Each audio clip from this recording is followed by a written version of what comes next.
First of all, Margaret, because I've always been open. And sometimes, of course, I've disagreed with the president, but I've also been extremely open about the fact that I was wrong about Donald Trump. But you can't be wrong in thinking someone could be the potential of a next Hitler. And then like, what, you meet him in person, then be like, oh, I was wrong about him. That's not how that works. So I actually debated and I didn't want to cover the VP debates because it was kind of boring. I'm not going to even lie, and maybe that's kind of what's needed in these kind of debates is not the Trumps, just trying to make a spectacle out of nothing. Without Trump in that equation, it's going to be boring.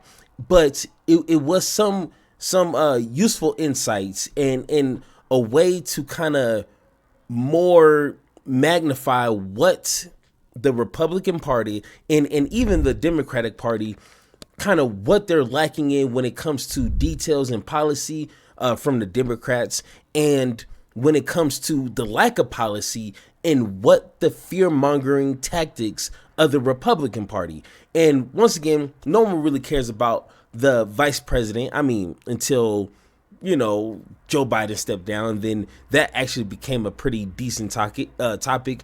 But in the grand scheme of things, once this is over, no one's going to really care or remember, or whoever wins out of these two, usually the vice president is more seen and not heard. So, nothing, I don't think this whole VP debate is going to sway anyone from a Republican or Democrat or vice versa, but it does kind of help, like I said, bring up some good conversations in some of the questions they were asked. So let's go ahead without further ado. Let's take a listen. Did he lose the 2020 election? Tim, I'm focused on the future. Did Kamala Harris censor Americans from speaking their mind in the wake? Once again, okay, already off the bat, and this is just a highlight, as you can see here, because once again, it wasn't anything to really spend hours on. So let's just go through the highlights and just kind of talk about some of the highlights of the conversation. So right off the bat, did Trump lose the election? This should be a no-brainer for Republicans. If you want to win, if you want people to have some sort of trust in you, you have to be able to give them sometimes a yes or no answer. Sometimes that's all you need to do. You don't need to complicate things. You don't need to pivot like a politician. Just say, yes, he lost. But now we're trying to, look forward to the future and all that, political talk. But when you simply can't admit that he lost, you look weird. You look crazy. And that's what the whole Republican Party is being painted as conspiracy, crazy people. And JD Vance failed that test right there. Of the 2020 COVID situation. That is a damning non-answer. It's a damning non-answer for you to not talk about censorship. Obviously, Donald Trump and I think that there were problems in 2020. We've talked about it. I'm happy to talk about it further. But you guys... No, you're not happy to talk about it. Because one, there was in no states that when they did their investigation, there was no states that said that there was any evidence of, on a large scale, cheating or fraudulent ballots. Nothing, zero. He lost every single court case and came up empty-handed. So it's like, what conversation is needed? And of course, every presidential candidate who loses obviously wants to contest it in some way, shape, or form, but nobody has ever taken it to this scale, and no one has never denounced that whoever is in the presidency seat now is not there fairly. No one in history has ever done that besides Donald Trump with no proof. So JD Vance, you don't want to have that conversation because you're You're going to sound crazy. Guys attack us for not believing in democracy. The most sacred right under the United States democracy is the First Amendment. You yourself have said there's no First Amendment right to misinformation. Kamala Harris wants to use the power of government and big tech to silence people from speaking their minds. The First Amendment does not protect you from misinformation. Please read it. I already done like at least 5-6 videos covering that, because this is not a new topic. The First Amendment speech does not cover you for misinformation. That's false.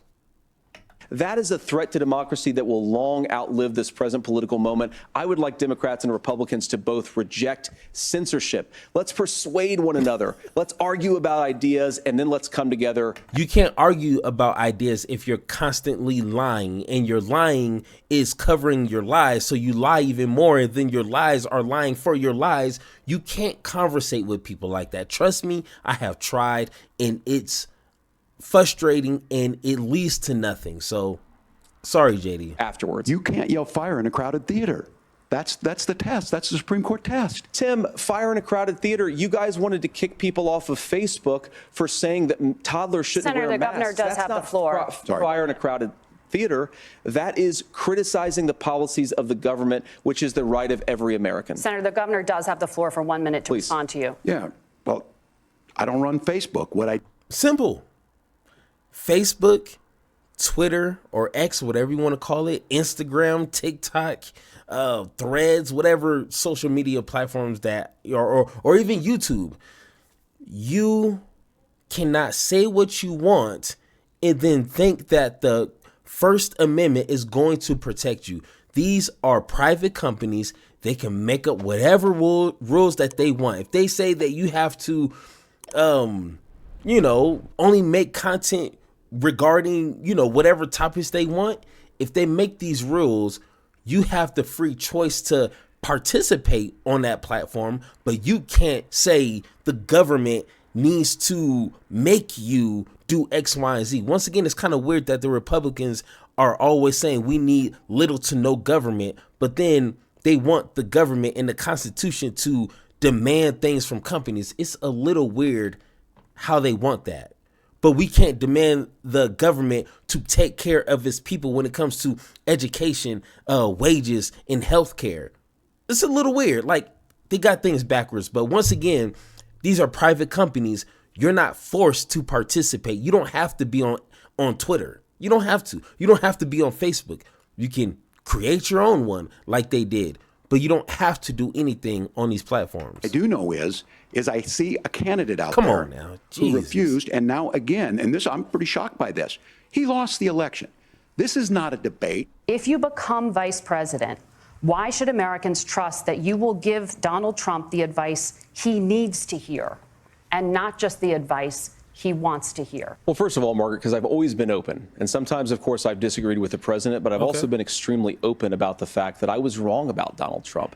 I was wrong. Okay, so this is one of those things. It feels like Donald Trump has this sort of aura or this power or this like energy to where if you come near him or you're like part of this political like cult, you like have to bow down to him. For example, JD Vance literally said that Trump could be the next Hitler. Not the next Putin, not the next Xi Jinping or whatever his name is, like Hitler. Probably one of the most evilest people, at least that I could think of off the top of my head. I'm pretty sure there's more evil, but like Hitler's like the standard of not a good person. And then all of a sudden, he's his running mate. Why? You can't have a change of mind or say that you made a mistake or you were wrong. Being wrong is like thinking the Broncos are going to beat the Raiders. If you're wrong about that, all right, cool. You can be wrong about that, but you can't be wrong in thinking someone could be the potential of a next Hitler and then like what? You meet him in person, then be like, oh, I was wrong about him. That's not how that works. Hitler is like, there's no coming back from that. But of course, when you're incentivized by money and power, and you have no sort of standards or morals yourself, you can call somebody Hitler one day and then the next day literally be their running mate. No whatsoever standards or morals at all for most politicians. First of all, because I believed some of the media stories that turned out to be dishonest fabrications of his record. But most importantly, Donald Trump delivered for the American people. Rising wages, rising take-home pay, an economy that worked for normal Americans, a secure southern border. That's false. First off, there's millions of illegals that crossed. Second off, the economy that he supposedly rose was off the back of Obama after already having to deal with his recession. So once again, it sounds good, but you know, that's all they do. A lot of things, frankly, that I didn't think he'd be able to deliver on. And yeah, when you screw up, when you misspeak, when you get something wrong and you change your mind, you ought to be honest. When you screw up, so if I accidentally call you Hitler, I could just say I screwed up or I misspoke. Like I meant not Hitler, but Hitmanly. Like yeah, Himmely. Yeah, that's what I meant to call him, not Hitler. Like not the evil guy. With the American people about it. You said you were in Hong Kong during the deadly Tiananmen Square protests in the spring of 1989. But Minnesota Public Radio and other media outlets are reporting that you actually didn't travel to Asia until August of that year. Look, I will be the first to tell you, I have poured my heart into my community. I've tried to do the best I can, but I've not been perfect. And I'm a knucklehead at times, but it's always been about that. Many times I will talk a lot. I will get caught up in the rhetoric. But being there, the impact it made, the difference it made in my life, I learned a lot about China. I hear the critiques of this. I would make the case that Donald Trump should have come on one of those trips with us. I guarantee you he wouldn't be praising Xi Jinping about COVID. And I guarantee you he wouldn't start a trade war that he ends up losing. Okay. What are you talking about? Just say, hey, I misspoke. Just use the JD Vance. I misspoke. I got my dates kind of backwards. I was just kind of just in the motion with the talking, and I misspoke. My bad play. But we got records that show when I was there, and that's all I gotta say. Like he just went on this whole rant, and then somehow tried to connect Trump into it. It's like, bruh, just say, hey, my bad, I misspoke. That's something that you can say you misspoke. But just to try to sound like you're trying to defend yourself and you get into this weird, like, you know, man, you know, blah, blah, blah, blah, blah. Like, no one cares about that. Honestly, no one really cares about the trip. Honestly, I don't even know why that's a debate question. So just give it like 10 seconds and then go after JD Vance and his lack of policies and his crazy comments about Cat Lady Springfield, abortion. But to spend like, he spent like almost his whole 2 minutes just rambling.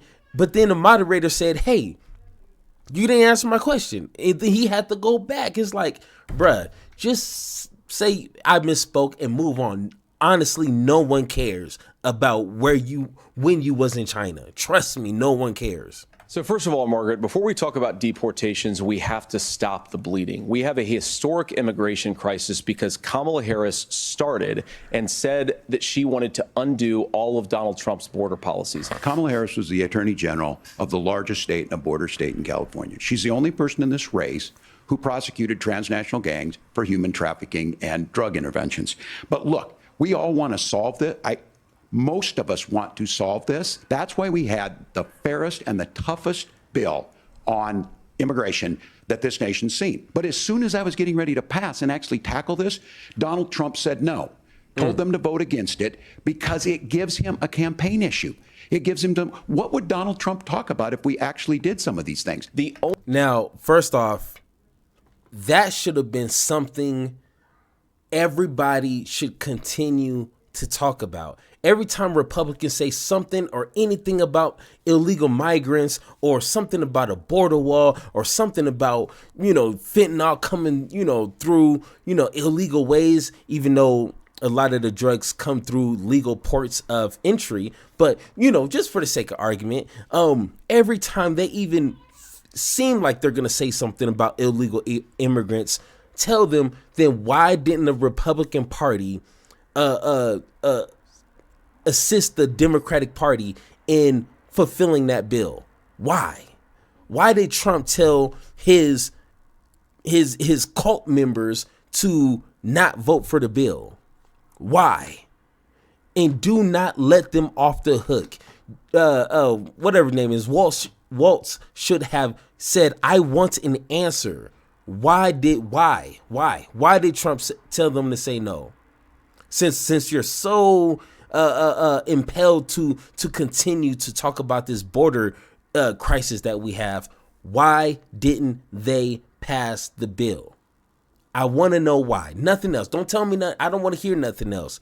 But he lets them off the hook. Only thing that she did when she became the vice president, when she became the appointed border czar, was to undo 94 Donald Trump executive actions that opened the border. This problem is leading to massive. And that's the problem with executive orders, that they could easily be returned.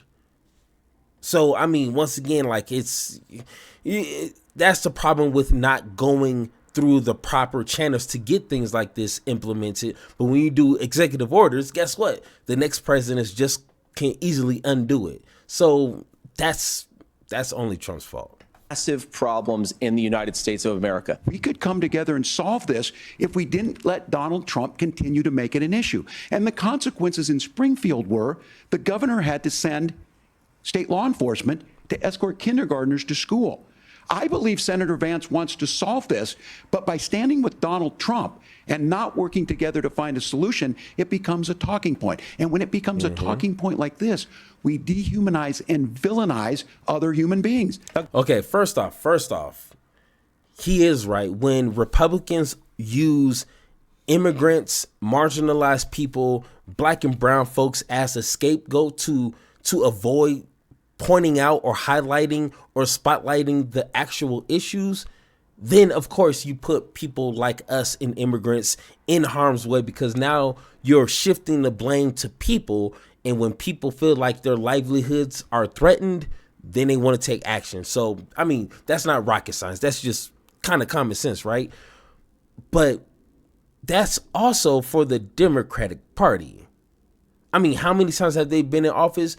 How come higher wages isn't implemented? How come healthcare isn't free? Education isn't affordable?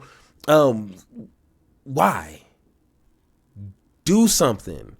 But of course, when you continue to have these issues, or you just kind of put weird, silly band-aids on big situations, they can continue to be a talking point and something that you can run on. That's just not fair to just say it's just the Republican Party, because it's the Democratic Party too. And that's why I can't fully back the Democrats, because I know that they're just kind of, just wagging the carrot in front of us, so. Governor Waltz brought up the community of Springfield, and he's very worried about the things that I've said in Springfield. Look, in Springfield, Ohio, and in communities all across this country, you've got schools that are overwhelmed. You've got hospitals that are overwhelmed. Schools and hospitals are not just overwhelmed because of what he's going to say is illegal immigrants. Schools have been overfilled when I was young. So trust me, this is beyond a immigrant problem. We just not enough funding being put into these schools, not enough teachers. So teachers have to teach 30 or 40 kids in a classroom. It's a little bigger than just immigrants. But once again, that's the perfect scapegoat, because it's easy to blame these people. It's easy, so. You have got housing that is totally unaffordable because we brought in millions of illegal immigrants to compete with Americans for scarce homes. Oh, my God. Okay, I don't know how many of you guys watching has ever bought a house or been in the process of buying a house, but I have, okay? And trust me being an American citizen, it was like pulling teeth to try to even go through the rigorous process of buying a house. And I can't imagine an illegal, not legal, illegal, someone who came in here undetected, who has no sort of, working permit or green card or anything, getting a house, like a house, like a house under their name. I mean, I'm not the smartest person. I don't know every single way that, illegals can obtain things, but I can tell you with certainty, with confidence, they're not getting houses. American citizens can't even get houses. So how is an illegal immigrant going to get houses? But once again, these the housing arena is just as shady and greedy as any other organization, company. They're purposely buying up all these houses, and I should have done a video talking about this, but I kind of changed my mind. But it's a lot deeper than what JD Vance wants to explain. But the simple, I guess, conclusion is people are greedy and they know how to manipulate costs. They know how to manipulate how many houses is on the market, and that's only to benefit themselves. So try again. People that I'm most worried about in Springfield, Ohio, are the American citizens who have had their lives destroyed by Kamala Harris's open border. It is a disgrace, Tim. And I actually think, I agree with you. I think you want to solve this problem, but I don't think that Kamala Harris does. I don't talk about my faith a lot, but Matthew 25:40 talks about, to the least amongst us you do unto me. I think that's true of most Americans. They simply want order to it. This bill does it. It's funded. It's supported by the people who do it. And it lets us keep our dignity about how we treat other people. It's real easy. It's not complicated. I'm pretty sure implementing the details of immigration reform and making it more robust and more accessible for people to come here legally. But if you don't put the time and the money and the effort behind it, it's not going to work. We need people to actually solve these problems, but they don't want to. Because as you see, everything is just a political chessboard to them.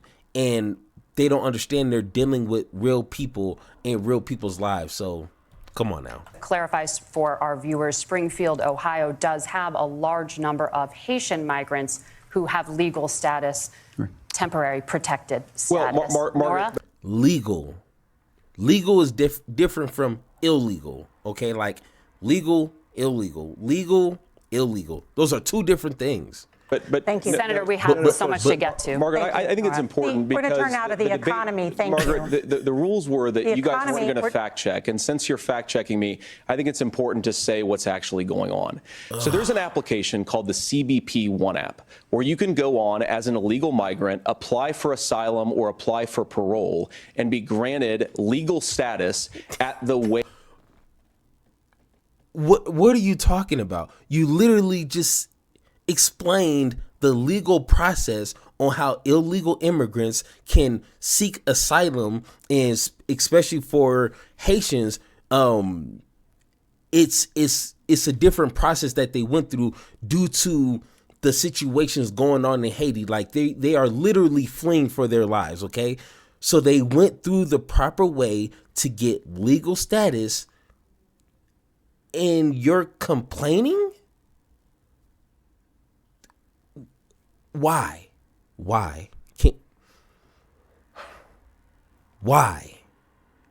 Just be quiet. Wave of a Kamala Harris open border wand. That is not a person coming in, applying for a green card and waiting for 10 years. That is the facilitation of illegal immigration, Margaret, by our own leadership. Thank you, Senator, for describing the legal process. We have so much to get to, Senator. Those laws have been on the books since 1990. Thank you, gentlemen. The CBP One app has not been on the books since 1990. And they cut them off. Gentlemen, the audience can't hear you because your mics are cut. You know, Thank you. I grew up in a working class family in a neighborhood where I knew a lot of young women who had unplanned pregnancies and decided to terminate those pregnancies because they feel like they didn't have any other options. One of them is actually very dear to me. She felt like if she hadn't had that abortion, that it would have destroyed her life because she was in an abusive relationship. And I think that what I take from that as a Republican who proudly wants to protect innocent life in this country, who proudly wants to protect the vulnerable, is that my party, we've got to do so much better of a job at earning the American people's trust back on this issue where they frankly just don't trust us. And I think that. Why don't they trust you guys? I mean, as long as I can remember, you guys have been the party of abolishing abortion since I can remember, and I'm 37 years old. It's always been abolishing abortion, no matter what the situation is. Abolish it. Gone. Finito. Bye-bye. Hasta luego. Hasta la vista, baby. Like, it's no more. Okay? So, I don't understand why you're trying to, I mean, people are stupid, okay? I'm stupid on some level, okay? I can admit that. But I'm not that stupid. I was born that night, but I wasn't born last night. Like, we know what your party presents or represents when it comes to women's choices in women's bodies. It's not hard. We have you on tape, we have Trump on video, and we have other Republican legislators on the record on what they would like to do. So it's not complicated. That's one of the things that Donald Trump and I are endeavoring to do. I want us as a Republican Party to be pro-family in the fullest sense of the word. I want us to support fertility treatments. I want us to make it easier for moms to afford to have babies. I want it to make it easier for young families to afford a home so they can afford a place to raise that family. And I think there's so much that we can do on the public policy front just to give women more options. But you said nothing about abolishing abortion whatsoever. When you listen to Vice President Harris talk about this subject and you hear me talk about it, you hear us talking exactly the same. Donald Trump is trying to figure out how to get the political right of this. I agree with a lot of what Senator Vance said about what's happening. His running mate, though, does not, and that's the problem. I got a 17-year-old, and going back to the issue is, and I said this in plenty of videos, so I'm gonna try to make this quick. It doesn't matter, at least to me, in my opinion, if you leave it to the states to decide, because once again, unless every single person in Texas wants a ban or whatever type of ban on abortion, then okay. But unfortunately, you have Democrats, you have Republicans, and everything in between in just about every single state. So if Texas decides to ban abortion, then what about the people who don't want that? Oh, so now they have to travel hundreds of miles away for health care? That isn't logical, because not everyone probably doesn't even have money to even go through with an abortion. But you think they're going to have money to travel like on a weekly basis for treatment? That's just sounds like another way to get people caught up, and that's not freedom. So once again, like, that's not going to work. And he witnessed a shooting at a community center playing volleyball. Those things don't leave you. No one's trying to scaremonger and say we're taking your guns, but I ask all of you out there, do you want your schools hardened to look like a fort? Is that what we have to go when we know there's countries around the world that their children aren't practicing these types of drills? They're being kids. We owe it to them to get a fix. Tim, I think it's Finland. I wish I had my notes, but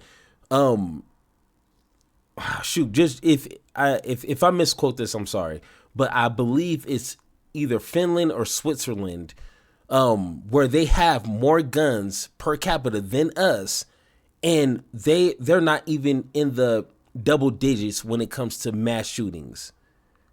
Why is that? They have actually a real strong gun culture there, but not even half, not even close to how many mass shootings we have here in America on a yearly basis.